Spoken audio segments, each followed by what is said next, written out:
I recently posted a video where I was talking about addictions, healing addictions, being aware, maybe adjust our life accordingly. And it's really important that we're transparent with ourselves. So I spoke personally about a gaming addiction, or at least something I consider an addiction. I've taken a moment to think deep about that. I'm a very rapid healer. So because I'm transparent with myself, I constantly analyze. So that means sometimes I'm actually harder on myself than I should be, and I overthink, overanalyze, and there's so it's almost like it's something that in itself needs to be healed. Is that I'm too hard on myself. It's like sometimes I feel guilty, like I should be depriving myself of fun, of happiness, because there's always something to do. So maybe there's something more important. There's always something more significant that could be accomplished. And it's the winter, for crying out loud. So why can't you have fun? It's just I'm aware of how disruptive it can be if left unchallenged. I think one of the biggest fears I have is pushing people away because of a hobby or a habit, and it's not a good place to be. And especially when I watch other people be disruptive in their own lives, I'm like, that's not good. I can see the issue with it. Um, but then I also see a beautiful balance with people, at least a beautiful sense of peace. So I see other people's content, especially females, where they've got their own little gaming setup, and let's say come home from work or whatever they're doing, and it's just they get themselves all snug, they get themselves like a hot beverage, and like females in general, I just think are great at making a cozy nook, a cozy corner, and you think, oh, that looks nice, that's so chill, that's relaxing. But it's quite evident that for the most part they're single, so they're not hurting anyone. You haven't got to integrate with other people in a sense of you. You can just do what you want that makes you happy, and it's nice. So that actually content actually provides a sense of peace because I look at what I do and it's like, this is nice for me too. I enjoy this space. But for me, it's all about finding a deep balance between it because I have to be creating, I have to be helping people. I don't gatekeep. I don't like that. I don't like the idea of healing and not providing the tools to others to heal on a similar path. So if I'm growing into a better version of me, think it'd be I find it quite rude and maybe a waste if I don't share the process that I go through to become who I am becoming. That I'm not interested in lording over anyone or anything, but what it means is there's an awful lot of self-criticism and maybe harsh judgments at times. So I've done a video here. I'm only going to let it play while I talk. Hopefully it won't distract me because it's quite flashy at times, like bright. Um, I haven't posted it just yet. It's just something I've got to maybe put some sound over, which is a bit annoying. Um, and this is me just playing it. I think it was last night, really. And it wasn't me playing it. I was just trying to showcase it, which is why the controls were a bit hard because I had it on this little lap table, which meant I couldn't hold it properly because of the camera, and that was really annoying. And like I'm a content creator, I like creating content, so it's not just deep introspection, healing. It's more just like what are the hobbies, what are the enjoyments. Because I like gaming, I like to create some gaming content too. And in all honesty, I could, if I wasn't creating the content that I create, I could easily just go down the path of you know, gaming channels and stuff because it's something I actually enjoyed creating. But when I think about it deeply, it's not what it doesn't fulfill me enough, which is why I never sustain it. So I go in spells. I think, to be honest, there's nothing wrong with that. I think there's balance in everything. So the reality is, does it consume your thoughts? And does it derail you from progress? And in that instance, when I analyze that within my life, no, it doesn't. Perhaps in short bursts, but long term it doesn't at all because I have bigger goals set for myself, and it's those goals that actually fulfill me. So it's not actually. It has the potential to be an addiction, and it can be at times. But at the level I'm at now of my life, it's not actually an addiction. It's just a genuine interest that is harmless at the moment because it's not hurting anybody. I've not got anybody else to share my time with. I don't have to worry about that. Um, And I've created enough content that if I took a time out, it's fine. You know, I've worked my ass off for so long, um, that it gets a bit demoralizing because it's for what? So, for instance, I am thinking of stepping away from TikTok. I just updated my bio. I couldn't even fit enough text in it, which is really frustrating. But I'm fed up having to reduce my content all the time. Like, I know TikTok wants me to pay for promotions, which is why they hold a lot of my content back. But then the rules change, of course, about how long a video should be and all this nonsense. And it's like, I just want to create, move on, create, move on. I don't want to keep worrying about algorithms. So TikTok, I'm recognizing isn't really for me. So eventually, I won't create more content for it. But they'll be going on YouTube. YouTube's where I'm building the library now. It's a resource. Um, And I just think it's a better place for me, really. And I don't have to keep editing. I don't have to keep messing about. I can just create, move on, and it gives me more time for other avenues, you know, even if it's just hobbies and interests. And eventually I'll end up deleting the TikTok app itself. And then so there's no point really people messaging me through the app because there's no guarantee I'm on it. Um, But yeah, how people create content, video content, for instance, with the gaming, I don't know how they do it sometimes because with a handheld, I don't know how the hell you get a prop to hold the thing in place and you can actually be functional.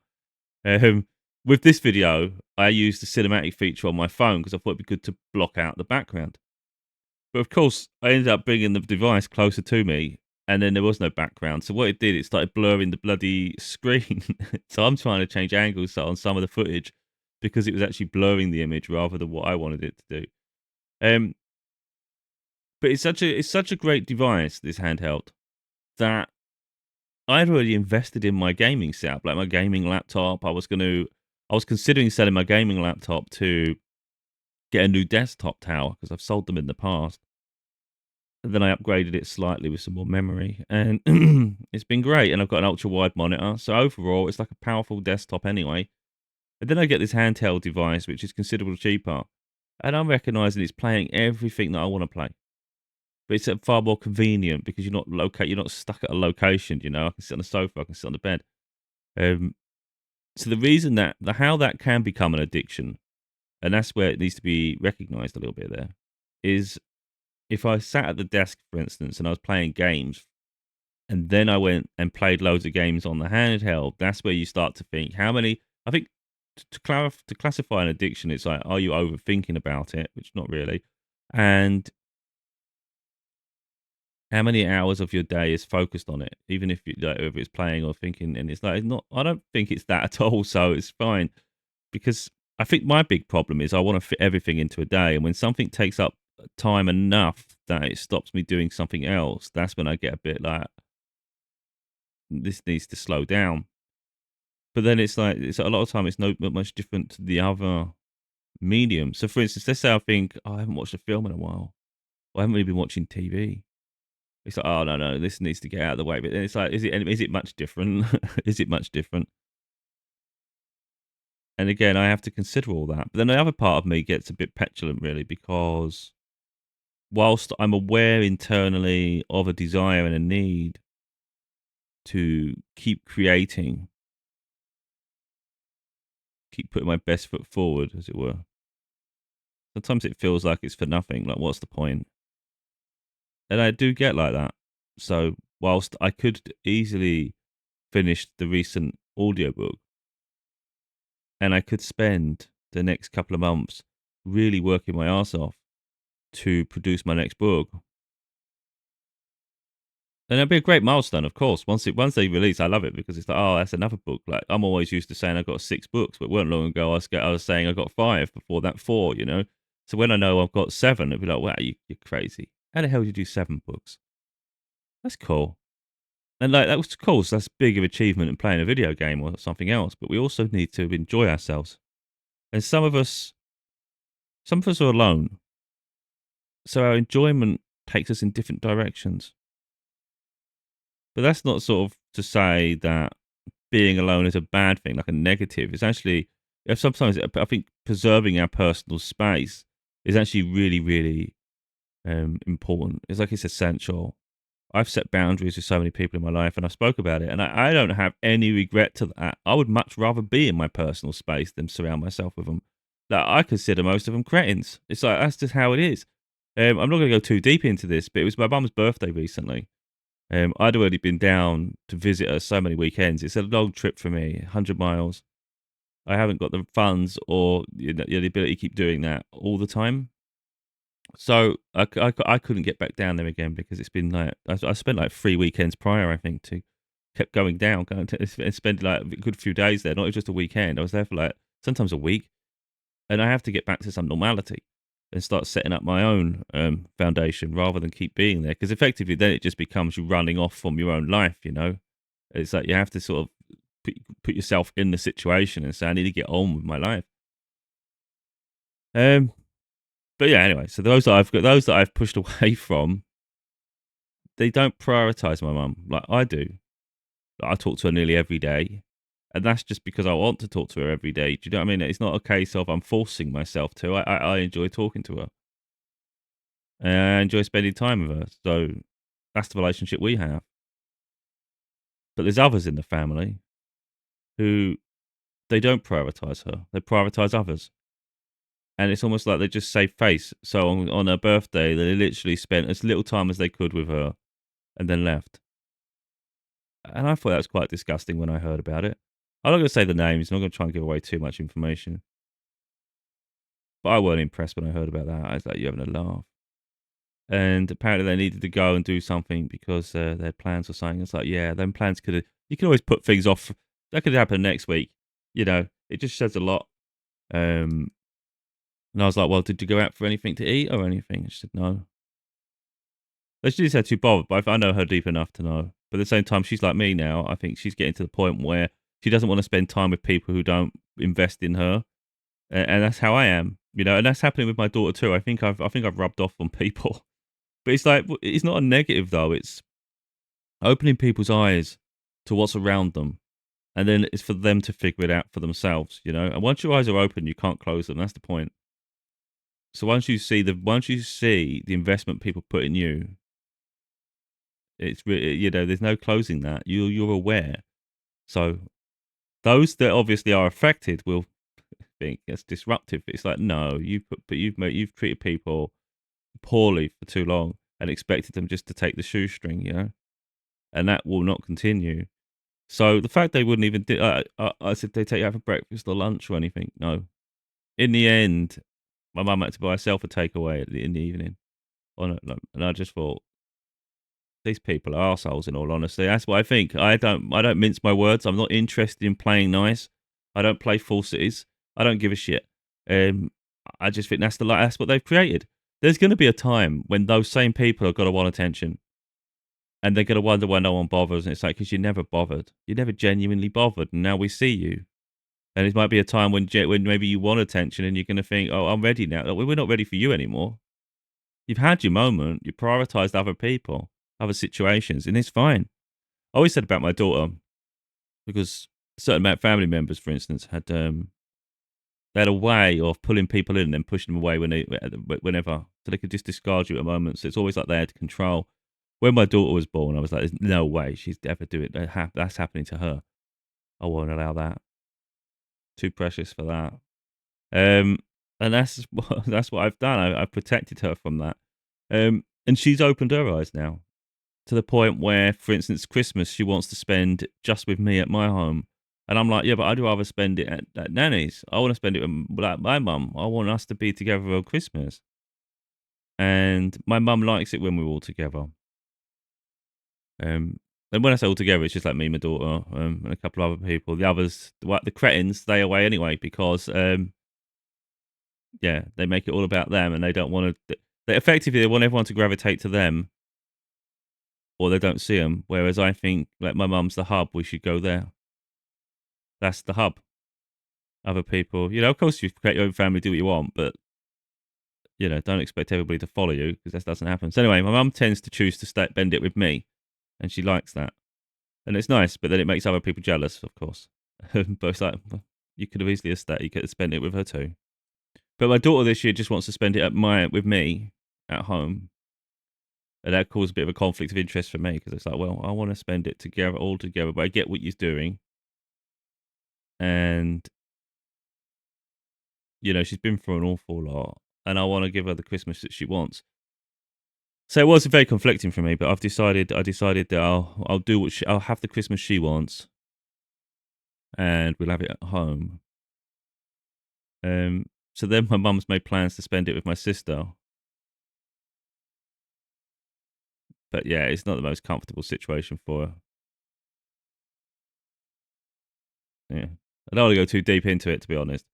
But she was trying to make it work. And I said, look, I'm going to spend it at home anyway. And then she's like, well, why don't you? Because I said that I wouldn't cancel. She'd go, my sister would get the arse ache like crazy if you changed it anyway. Because I don't know. At the end of the day, I'm just going to do what my daughter wants this time. Yeah, I don't want to go too deep. Sometimes you just can't win either way, You've got to make a decision. But what it is, my daughter's noticed. I think she's noticed, like I have, the fakeness in people. And just like me, she can't be around it. She can't be around it. She can't handle people coming and going, "Oh, where's my best niece?" And all this stuff. "Oh, I've missed you so much." It's like, no, you haven't. You haven't even reached out to her. You've never said a word to her since she's been gone. Like, she doesn't live with me, so she lives with her mother.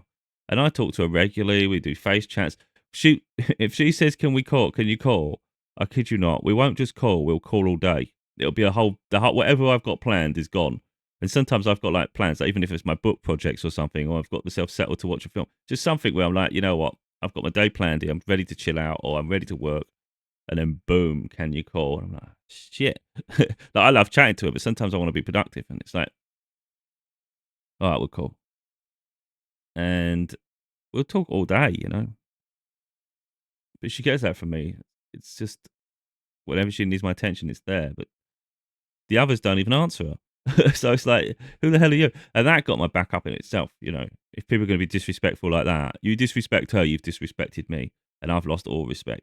So when I heard of things like that, I was like, yeah, they can go and do one. You don't get to play me like a fiddle. I don't do that shit. Too precious for that. But of course, how they treat her is similar to how they treat me. But it's like, so I relocated and no one come to visit. Not really. They said they would. They never did. But to be honest, I like my own peace anyway. I don't really like people just turn up unexpectedly. So it worked out nice for me.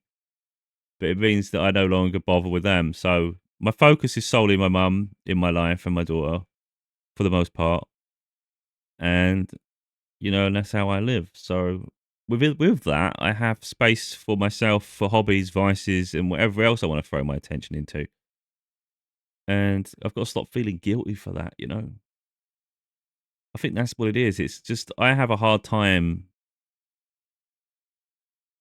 I have a hard time indulging. I always feel like if I buy something, for instance, it's sometimes too much. I have too many things, and yet I'll witness other people have like far more than me, and that, in a sense, it makes me a bit more calm. It's a weird thing. It's almost like I recognize that so many people in this world go without or they don't have. So I said sometimes I feel bad for having. It's like that's a bit greedy. Do you really need all of that? Like, for instance, where I've got my gaming set up and then I've got the handheld device, and I got my physical media with my like Blu-rays, my CDs, my vinyl records. Um, it's just things. But then I recognise some people don't have much at all, and it's like you've got quite a lot here. But then I see someone with a vast library of things, like far more out of control than what anything I would have. So there's balance to be had. And I think it's about finding perspective in things. But no, it's a habit. It's just something that I enjoy gaming, and I don't think it should be always considered a negative. It's just that like I said, I see people that really can't control it at all. So I think what's important is I'm aware. That's a good start, and not allow it to derail when it's time to go. But I feel like what it is, I feel pressured just to create all the time. I feel constant pressure, and I say this out loud to get my spiritual side. This ain't a facade or anything. It's the state of being, and it's who I am at my core. Um, I always want to do the right thing, and it's just I can't not. Sometimes I say I'm sick and tired of always trying to be perfect. it gets exhausting. To have such a high morals, it's a crux, it's a burden sometimes, you know, because it means I'm always too self-critical. It'd be nice to sometimes just be, and I said that earlier in the other video as well. It'd be nice, I'd love that, to live and not overthink, to live and just do, you know, so you don't, there's nothing can bothers you so much like that, you know. Of course, it allows temptations to fall in where you can have toxic habits and toxic people in your life, and that's not a good place to be. So whilst I'm strong in myself and I'm able to analyze rapidly, the overthinking can burn me out and send me down a rabbit hole sometimes. And that is why sometimes I actually sell things. And that's a real problem for me because I get fed up. It's like I can't win either way.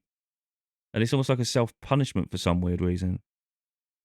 So I've done it so many times, you know, where I've had things I enjoy and I felt that's too much, too much. So I sold them. So I've sold my PS5, I've sold my Xbox Series X, I've sold two desktop computers, I've got rid of monitor screens I've had because they seem too nice. It's too much if you're not using it. You can't have it lying around. And even the screen, for instance, the ultra wide panel, if anyone's had one, it's absolutely incredible. And I was like, oh, it's too indulgent. No, you don't need all that. You don't need all that. And I sold it and I got rid of it. And I was pissed for the rest of the year. When that went, I was really fuming because I was like, I like that. I really like that. And now it's crap. Like, it's okay, but it's not the same. And I made it a personal thing that I'm getting one again soon. And when I got one, I felt real guilt, but I never came close to returning it. I was like, no way, you are not sending that back. We're gonna go past the window where you can't send it back. And I did, and I've kept it. And I still look sometimes and think, I'm not sure. And it weren't too crazy a price, you know. It's only like £300. In the same way, my handheld actually, weirdly enough, it's £500 new now, but Black Friday, I've talked about it before, it only cost me £300. It's cheap as hell and it's powerful as shit. It's ridiculous. It could literally replace my laptop at this point, a gaming laptop, because it's a smaller screen. It'll have its limitations, of course, but so far it's played absolutely everything. So it's able to play like Switch games, so all like retro games as well. So games from all throughout history for video games, Xbox 360, PS3. Well, actually, I haven't got the PS3 working yet, but I'm not really bothered at the moment. And then everything back in the past. And now it's playing, and it's currently playing all the latest games. You've got Elden Ring, we've got the new Call of Duty Black Ops 6, you've got Forza Horizon, the racing game. It's got anything I throw at it, it works. And I'm like, bloody hell, for £300. And yet that's the same price as a Nintendo Switch OLED. And yet a Nintendo Switch OLED has a very basic game library. Its screen's nice and vibrant, but it's not powerful. And it's locked behind a Nintendo ecosystem. So for someone like me, I would have to double buy on games. So what this device does is allows me a one-time purchase. And all it's doing is allowing me to play my existing game library. I'm not spending money to play it anymore. It's a game. If I would buy games, I'd buy it naturally for my normal setup anyway. And by extension, I can then download and play it on there. And it has so many opportunities, which I think is beautiful. So I'm not selling it. I did that in a video, didn't I? So I said in the other video that I may sell it if I feel it's a crux. I see it as more of an elevation to my life. It's actually beautiful if I don't just play. But even then, I'm aware of myself now that I burn it out anyway. So even if I did play, I would naturally just take time away after and say, look, that's too much. So I think I'm good now. I'm good like that. I have a good awareness. And I don't think we should stigmatize it too much. So even if I was in a relationship, for instance, I wouldn't prioritize gaming over a relationship, but I still want my hobbies, you know? I don't want someone to be, what I don't want is to have to be something I'm not. That'd bother me too, you know? It's like, I like to take myself away from things sometimes. I like my independence. That's what I like. And that could mean anything. Like you could have all sorts of hobbies and vices. You could take yourself out and do shit and not be seen all day. You know, there's things. But when it's at home, I think it's seen as more of a negative. But I do like my alone time. And what I need in my life is someone. If I end up in a relationship, is someone secure enough in themselves that they don't need you all the time. It's like they can make themselves comfortable too, but it's not in a toxic way, not in a toxic way. So it's not like saying I do all the time, but there might be a day randomly where you just because I see these video content where someone's like just checking on my girlfriend to make sure she's okay because I've been gaming for 4 hours and you see her reaction. But it's like, yeah, it's just I don't think you should be checking on them. I think you should just want to integrate, you know. So it's not like I would do it all the time. Let's say a random Sunday, for instance. Not every Sunday, but it's a random Sunday. You just say, look, I just want to play games. I'm just going to chill out all day. I'm playing games. Um, that's what I want to do today.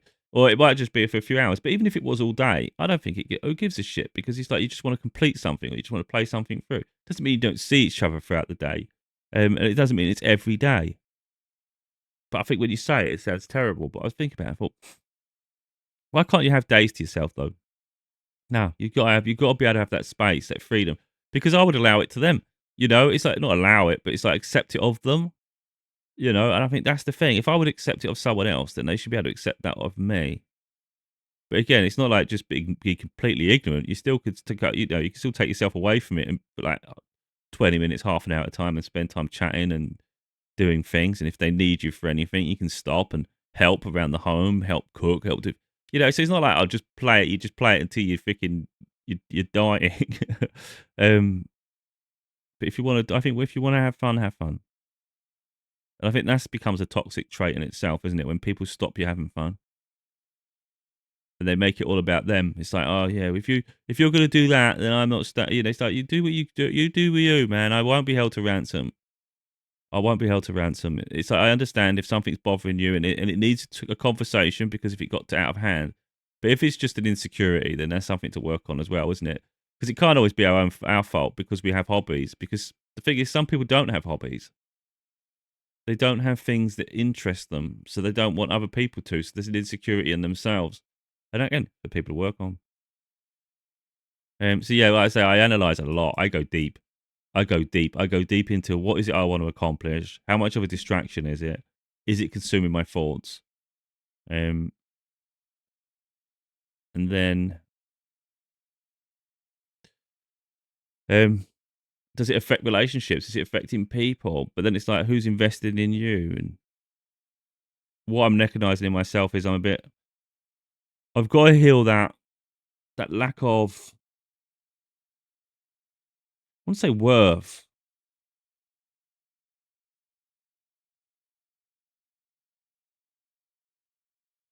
It sort of is though, isn't it? It sort of is a worth, really. Sometimes it comes down to finances though. But overall, it probably is worth that ability to have. You have things, because I look back at some of the things I've replaced, and it's like that annoys me that I sold it or I had to return it. Well, at least I felt I needed to. I like my gaming setup with my laptop because it's versatile. I can take that with me, but I do miss the gaming towers I built. They were more powerful. It looked better aesthetically on my desk, for instance, because you can hide cables a lot better. With a gaming laptop, you start plugging all sorts of cables in. It looks a mess. There's only so much you can do with a gaming laptop to hide things. So I do actually prefer to have a tower there. But of course, you lose portability and things. But I like other things too, Like I've got a colouring book. I've got a load of colouring books and some colouring pens. Got these colouring pens here. Whole box full. Well, you probably won't be able to see it on the camera, but there's a load in there. And that's nice to chill out to sometimes, simple hobbies. So I don't really think it matters because there'll always be something you put your time into. And when you feel an urge to create, you create anyway. At least I will. But I don't want to get caught in a material world. I think that's something. I think that's what it is as well. I think I'm acutely aware of how much of a rabbit hole that could be. But like I say, I just find this handheld I think is perfect for me because I know what'll happen is if I sold it or returned it, I would want one again. And I've done it. So I've had about 4 or 5 Nintendo Switches. I've had three. Yeah, I've had five. I've had 3 Nintendo Switch OLEDs. I've had the normal blue and red one. I've had the pure white one, and I've had the Nintendo. I've had the Zelda model, and got rid of all them. I've had a grey Nintendo Switch Lite, and then I've had the gold recent limited edition one, which I returned. And I liked it. It actually looked really nice, but it was limited, you know. And effectively, the return of that Nintendo Switch Lite, the gold one, it was £210. This has cost me 305 or so. So anyway, this has only cost me £100 more, and it's far more powerful and versatile. It's crazy. So for me, that was a bargain. So I'm finding good deals, you know. But again, it's more like a therapy session at the moment, isn't it? But I think it's important for people. I think it's important I talk on it. I really do. Maybe the audience isn't there now, but maybe one day they will. And maybe me speaking things out loud, even though I'm still analysing and processing, maybe people will hear what I'm saying and they'll connect the dots themselves. And by doing that, maybe they can reflect upon their own life. Because it's not about making excuses, because that's really important. But at the same time, it's like not be so hard on yourself either. So it's a unique balance, because it's important that we don't forgo our identity or our enjoyment. You know, we're not here to be mules. But if we don't find balance in our life, like an equilibrium, we'll always be pulling one way or the other very heavily. And I think that's the beauty of life, really. And part of the biggest lessons we have to learn is balance, because we all have the potential to effectively become toxic to an extent. Like you could burn out one way, and then by the time you realize you've destroyed a lot, you know. And that can go, like I said, go both ways. For instance, you can be in a relationship and someone is so clingy and controlling that you can't enjoy yourself, so you have no independence. So every time you want to do something, you've always got someone nagging at you and telling you you can't, or maybe you feel insecure or bad about having something that you enjoy doing. So then you don't do those things, but then you resent that person, and then you get fed up feeling trapped and bound. So that's not a good feeling either, because someone's insecurities or frustrations with something, it prevents you from enjoying yourself. Where's the sense in that? That's not good. That is not a healed relationship, is it? That's a very toxic situation. On the swing side of that is you potentially could throw yourself into with the potential for addictions. But it could be any vice. It could be someone who just likes going out all the time. Let's say it doesn't always have to be something so like with technology, for instance. It could be someone that just likes the outdoors, and let's say they just like going on treks all the time, and they're always doing it. They don't stay in. And you're someone who likes to have cozy moments indoors, and you're not really a travelly sort of person like that. But in terms of like your relationship, you both, you know, when you're actually together, it's beautiful. So I think the balance is important. Like you could argue if someone doesn't have the same hobbies and interests, then they shouldn't be together. In some ways, that could be true, but then I think there's also a way that you could potentially love someone, and it's not through your hobbies though. But it just means you've got to work. Maybe you've got to work at things a bit more to understand why someone likes doing something, what it means to them, and not just accept it, but embrace it. You know, want them to be happy. Remove your insecurities. You know. But at the same time, that person that constantly wants to do, they need to find a way to integrate that relationship in their life, or they have to let the relationship go. Because if you keep leaving people to themselves, and they feel lonely, perhaps even unloved, they're not going to stick around, are they? Because why should they feel that way every day? So they can accept you for what you enjoy, but it's not the life they want, and they can't stay in it. And then maybe eventually you decide to slow down. I'm a bit bored of this now. I don't want to keep going out doing that. Meanwhile, you cut, and then you think, you know, I'm going to stop. But meanwhile, they've gone now. They couldn't wait any longer. So you push someone away. So the balance is crucial. So if you can find a balance, for instance, where you can have that communication with your partner or whoever, whatever the situation is, but also do what you love and integrate that beautifully, I think then you're onto a winner, aren't you? So right now, as a single person, I find I think I'm doing the balance better than I think. That's what I think. I think I'm doing more than I realize. That's what it is. I never like when I do my videos, for instance, I never ever give myself credit for them. So I could create 10 videos in a day, and I think to myself, you didn't really do anything today. That's how I feel all the time. Didn't really do anything today, because the only way I'm doing anything is if I'm working on my books, and that's just how my mindset is, and it's not fair. So sometimes I do that, and I snap myself out of it and go, wait a minute, you did them videos today. They're going to help change people's lives in the future. I'm not so egotistical or arrogant that I'd say that they're life changing, but it's like it might help someone, you know? What I do today may help someone. It may help someone in 5 years, 10 years. Who knows? I don't know when the video is going to get seen. And I don't know if the right people are going to see it. but maybe they will. And it was like, you know what, you did that today. You took time out of your day to try to help educate people and try and make them aware of things in their life, you know? And I think that's a beautiful thing to do. And it's like, yeah, okay, yeah, we're doing so. That's how I have to think sometimes, you know? And so I think I have found a balance in my life because I know when to prioritize, I know what to prioritize. But I say I'm single, so it's not, I haven't got to worry about the effects on other people. Of course, I have to hold myself accountable and don't derail my own life because I've got big goals.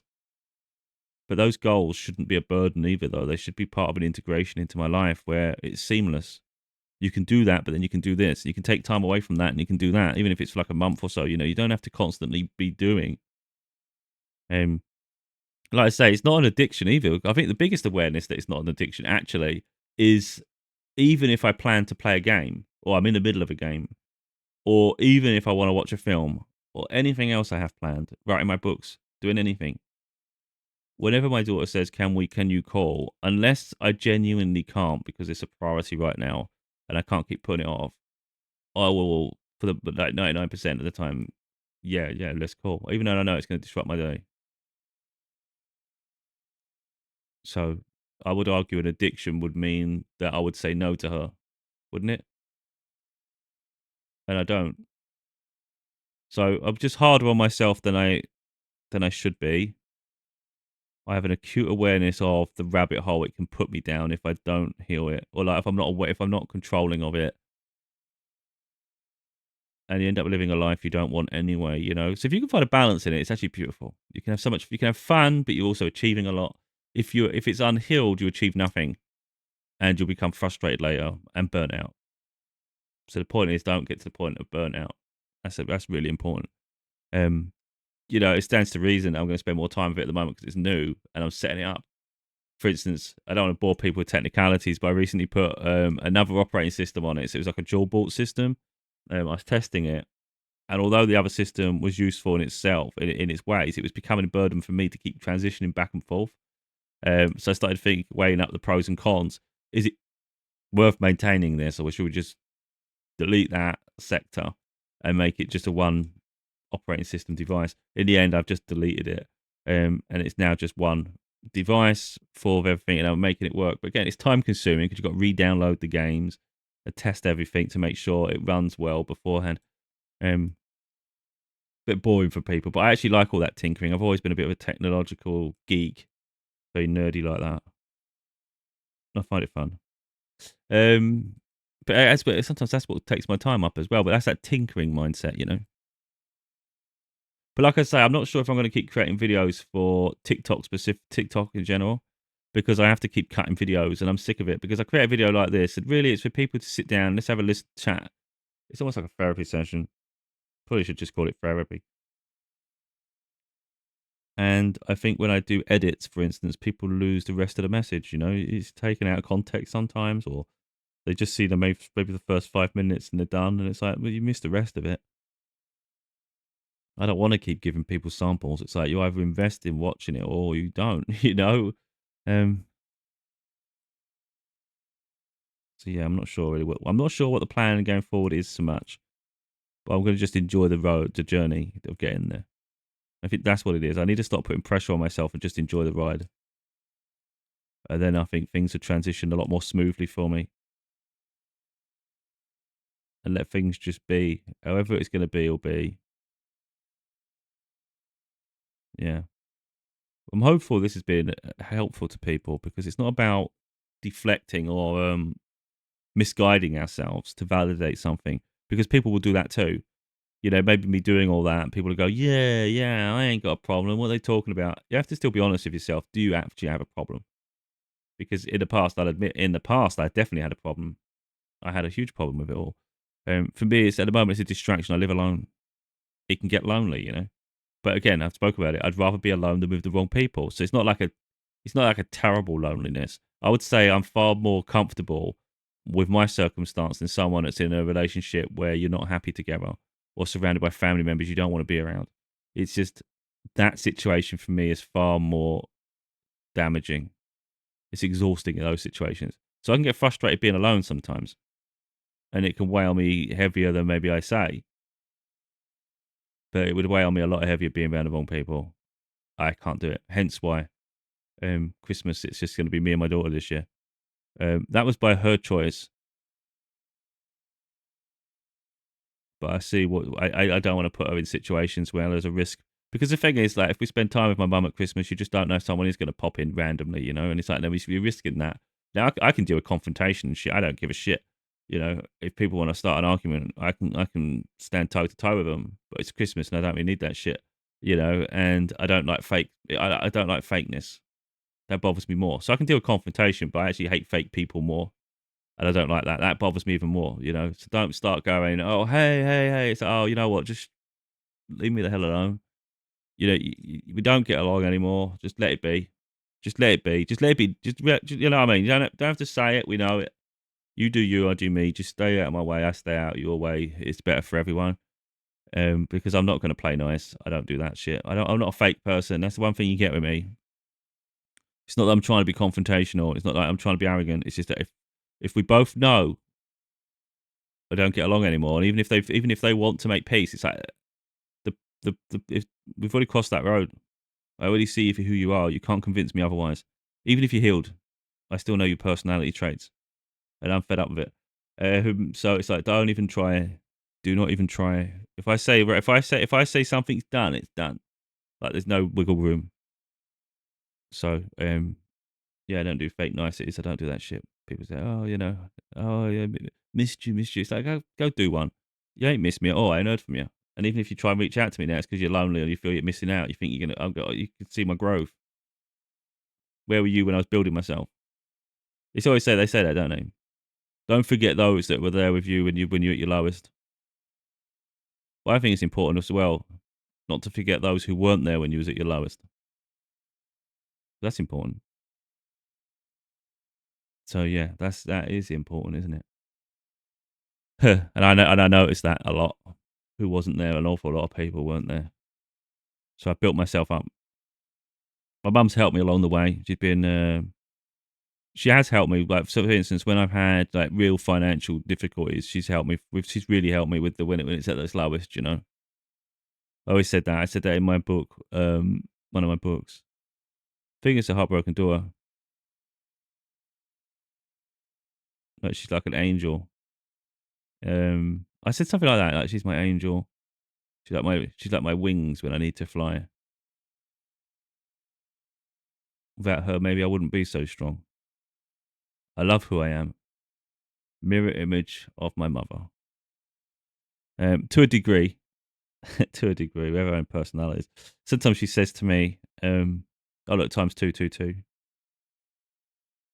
Yeah, sometimes she says to me, "I think you get your intelligence from me." I said, "You having a laugh?"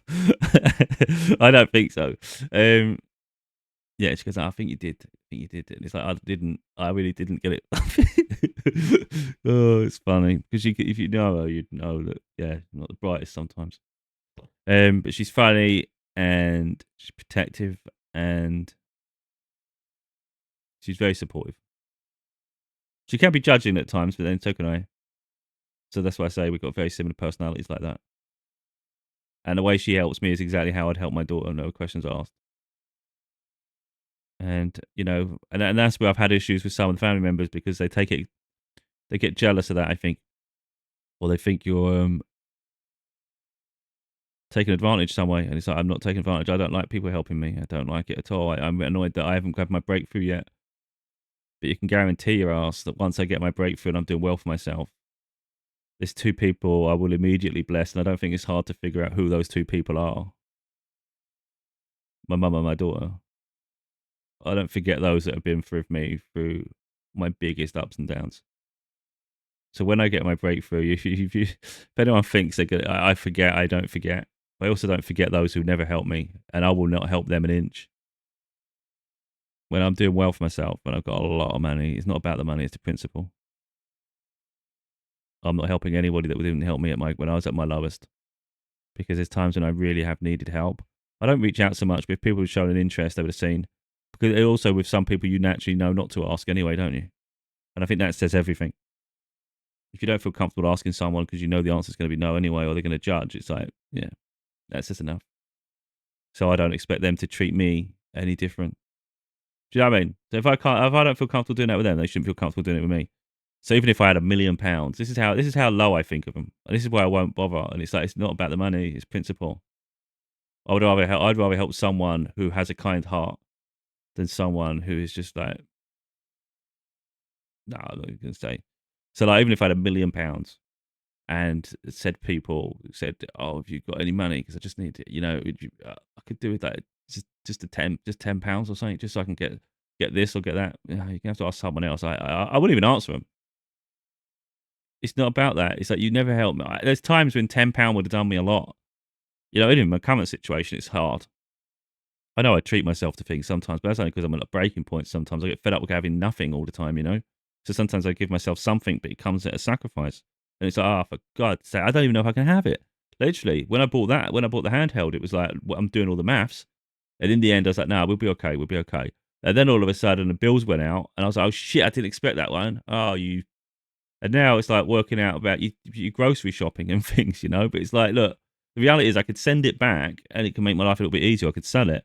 But then in a month's time, it's like you'll look back and go, look, why didn't you just navigate that crisis a little bit and just work your way through it? So that it comes at a sacrifice. But if you can manage through it somehow, then manage through it. And then you don't have that regret at the end. Do you know what I mean? Like, I can cope with struggle. It's fine. So the idea that I have something and then maybe I'm doing better than people think, you got nothing coming. It's just I have to go deep budget. Like, for instance, let's say I want grocery shopping. It's like, do you desperately need it this week, or can you wait a week? Because if you wait a week, you can then reduce that shopping maybe to 2 shops this month instead of 3. And if you do 3, then obviously it mounts. So if you can try to budget a little bit more and try to make things last a little bit longer than it had to, then, your shopping budget's dropped. That's what I have to do. So it's like, for me to have that, I have to do that. Or I could say, forget that, and you can get your shopping and not worry so much, and you won't have nice things. Well, okay, this month I'm struggling then. This month's a bitch. And that's life. That's life. But nowhere do I really get a support from others. It's just the way it is. My mum helps me where she can, and I'm blessed for that. But I know it's different with her because I know she's here to help me achieve my goals. That's what it is. She doesn't help all the time because she can't. And that's so much of a burden to ask of someone. She helps where she can. But I recognise her role is to help support me to achieve my goals. And I actually know that is her role, weirdly enough. Like, if we're going to put a spiritual context, I know her role in my life. We all have sort of like a mandate, a mission. And I know that's our path. So there'll be a day when my breakthrough comes, and a huge part of it was because she was there behind me. And I don't forget that. And I'll never forget that. And I'm hoping she's around long enough that I can bless her, and get to reciprocate that. And I will do. So if anyone thinks, oh, that person's taking, it's like, no chance in hell. That's the person I help. The cretins I don't help. I won't help. But her, she will absolutely get blessings. And I've said that to her. I've said, if when I'm doing well and I give to you, I don't want you giving it to other people though. I said, because other people will want to leech off you. Because they can't get it from me, they're going to want it from you. I said, but if I give you anything, it's for you. That's me giving it to you. It's not me giving it to you to hand out to everyone else.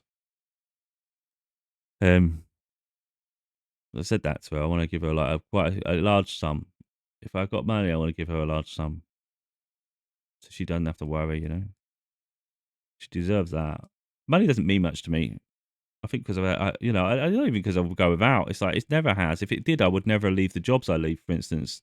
But because it's actually, time is more important, and I think the things we enjoy, it's like your quality of life is important, but the quality of life can mean so much different things to people. For some people, it's having the luxuries, the stability. That's important. Yeah, nice things to have. The stability is important, but what is the cost? I think when you find yourself in jobs that actually destroy your soul, even if it hurt, and even if it like is too physical, whatever it is, it's like a huge section of your week, like your life, not even your week, where you've only got maybe 3 or 4 hours in the evening after work, really, before you're sort of getting ready for bed, and 2 hours of that or an hour of that is preparing dinner, and then all you've got is maybe 2 hours for that day, and then the weekend comes and you're too exhausted and burnt out from the week before, and then the Sunday comes and all you're doing is planning for the week ahead. You know, what like, that's exhausting. It's demoralizing as shit as well. If you enjoy it, it's different. But when that's your life, it's like, is that really what you want for yourself? Believe me, I've been there so many times, and it breaks me. I can't do it. I get fed up in the end. I get when I sometimes I eventually I just can't get out of bed. I'm like, I can't do that to myself anymore. This is killing me. It's literally destroying me. You know, you just end up a robot. And people validate, of course, because we need money, we need resources, we want a specific life. But that life isn't going to make you happy. Of course, if you save and you build towards something, it's different, and use it to as a way to enhance. But I do think people have to find balance in their life more and stop going down the path that everybody else is running, because they're running to their misery. Someone can have more money than me, but they've got no freedom in their life at all. They're just burnt out and exhausted on a continual basis, doing something they absolutely truly hate. And I would say, are those things you purchased and the things you have, are they worth so much sacrifice? It's for each to ask, you know, because people can work part time, they can work less hours, work closer to home, um, take pay cuts just to do something they truly enjoy, and that's all choices. Now, people say I can't because I've got this. Well, it's up to you how much you're prepared to lose for your own happiness and fulfillment, isn't it? Because yeah, you may lose things. You're probably gonna. I've lost loads. I've lost loads. Like I said, I had my gaming towers and everything. I sold all them when I left my job because I was struggling to pay bills and things. But I also thought it was a bit of a distraction. But there was multiple reasons. But overall, it was like the money was a crisis. It's like, get rid of this, get rid of that. All the things I'd worked my ass off. All the things I'd worked my ass off for the whole year or two, getting good paid jobs. And then for me to take the path that I went, I've had to lose things for my freedom. So effectively, everything you worked for that year or so is gone. So what did you work that year for? Huh? That's interesting. Lessons. Uh, but yeah, you keep yourself in them situations, be burnt out, be fed up, and continue down the path. But like I said, I'm very analytical, but I'm an overthinker. So I look at life, and I'm not really corrupted. I can see things. And if I'm miserable, let's say you're working somewhere a year, 2 years, whatever it is, and you're miserable. What makes you think in 5 years' time you're going to be any less miserable? If you're miserable today doing that, and you're too scared to leave, you're too scared to change the circumstance, it's almost guaranteed, isn't it, that in 5 years' time you're going to be just as fed up, miserable, or even more so. Why would you want to live like that? It's difficult decisions we got to make. I don't want to derail the conversation too far and go on a tangent with that, but it's worth. People need to look at their lives, look at what you're building, look at what you're creating, look at your habits, and just start adjusting life really and live it how the life you want. But it's like, don't be jealous of other people for making different decisions. That doesn't validate anything, because I see that all the time where people project onto others. Because this is all about self-reflection, not projecting. People will look at other people and say, well, of course they've got time. They're doing this, they're doing that. It's like, you have the freedom to do exactly the same. If you think that's easy, then you do it. If you're not prepared to lose something to gain that, then that's your decision. I would say there's no right or wrong decision, but sometimes there clearly is. But it's up to people to figure it out, isn't it? But there's no point hiding behind something and going, well, I've got no choice. I've got this bill, I've got this bill. It's like, yeah, you can stop paying that bill if you really care. It's like, you don't have to do anything. You literally don't have to do anything if you don't want to. Yeah, there's a consequence. You're going to have people pressuring you for the money. You may have to lose items. You may have to things change. But the only way you're going to build a new life is to create that new life, isn't it? So you have to remove the old. So sometimes it's going to be the things that you think are important that are actually irrelevant. You're going to have to let your ego go and just say, I don't even need that anyway. Downsize. And if you're in a relationship where someone is all about the materialism, and maybe that suited you before, but you've changed and you're not really like that anymore, then you've got to consider whether that relationship's fulfilling you anymore anyway. Because what's the point of living a life where you've got to keep providing to someone and they're not really respecting you? Anyway, we can go in a huge circle with it. I don't want to do that. Yeah, like I say, I think about my life a lot, and I'm like, you know what? I have enough balance because when I want to work on my book, for instance, I've got the laptop there. Um, I've already done all, but I've got like four. This is the reality. Is how can it be an addiction, really, when I think about it deep enough? When I've got four manuscripts that are already ready, they've just got to be heavily edited. So they just need to do about a month or two of hard work from me, and they'll release. And that's four books because I've already put the work in when I was writing my other books. Or when I finished one of the books, I was already working on the next one. I'm relentless. But then I take a month or two to myself and I feel really guilty for it. It's crazy. But then if I look at the year ahead, like the years have been, I've achieved so much each year. It's like, so what's the problem? Because I achieved it and for me it comes a bit easy, I beat myself up and I'm a burden to myself, you know? So effectively what's gonna happen is if I continue down that path, I got 2, 3, 4 on the time. Continue down that path, I'll just be burnt out, won't I? Because I'll just be a workhorse.